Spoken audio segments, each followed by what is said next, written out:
Shalom, que Dieu vous bénisse. Aujourd'hui, je voudrais m'adresser aux pasteurs.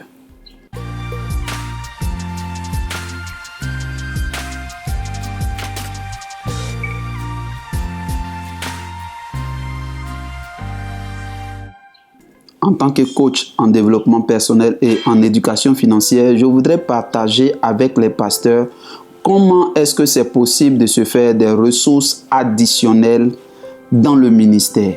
C'est-à-dire comment créer de la richesse dans le ministère.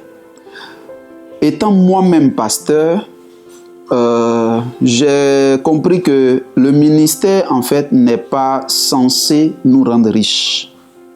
Le ministère n'est pas censé nous rendre riches.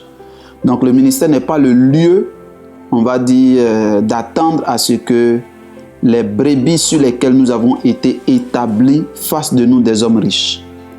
Mais si nous savons, on va dire, appliquer les lois de la création de richesses, c'est possible de pouvoir atteindre la liberté financière même étant dans le ministère. Alors, je vous donne ces idées de façon gratuite et je sais que ceux-là qui vont les appliquer verront un changement au point de vue revenu financier. Alors, pour pouvoir acquérir de la richesse, c'est pas compliqué. Il faut que vous puissiez avoir des produits que vous échangez contre de l'argent. C'est tout. Donc, si vous avez des produits ou bien des services que vous échangez contre de l'argent, c'est normal que vous puissiez avoir de l'argent. Bien entendu, il ne s'agit pas de vendre la prédication du dimanche, c'est-à-dire j'ai fini de vous prêcher, donnez-moi l'argent. Non, ce n'est pas de ça qu'il s'agit. Mais vous pouvez faire des produits à la base, on va dire basés sur vos messages. Qu'est-ce que j'appelle produits basés sur vos messages? Par exemple, le message que vous avez prêché le dimanche peut être enregistré sous forme de vidéo, donc dans un coffret. Ça fait un produit que vous pouvez vendre. Ça peut être sous forme de MP3, donc en audio, que vous pouvez vendre. Même sur clé, c'est possible. Vous pouvez, on va dire, faire un livre d'un séminaire que vous avez fait. Par exemple, vous faites un séminaire sur 3 jours, ou bien même sur une semaine. Vous allez aborder des sous-thèmes. Alors, si vous prenez tous ces sous-thèmes-là et que vous les résumez dans un livre et que vous donnez un titre à cela, ça vous fait un livre que vous avez écrit et que vous pouvez vendre.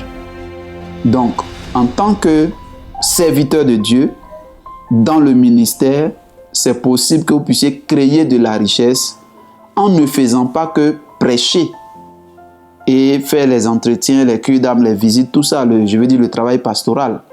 À côté de cela, vous pouvez créer vos produits et vous pouvez, on va dire, proposer des services.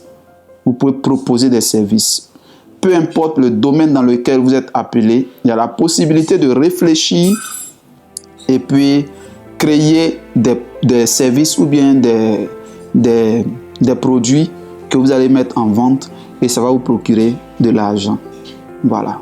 Ça ne change rien à votre programme de prédication, à votre programme de visite, à votre programme de soins pastoraux que vous apportez à vos brebis.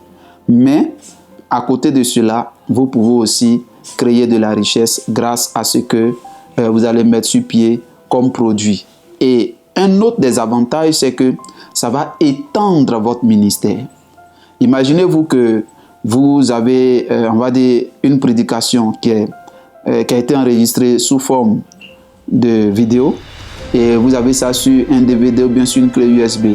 Quelqu'un prend le DVD, il va à la maison et en regardant là-bas, il y a des personnes sûrement qui vont aussi regarder.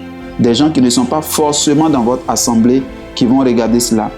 Et vous savez que c'est des choses qui se passent, on va dire, entre amis. On peut facilement passer votre DVD à quelqu'un qui va écouter.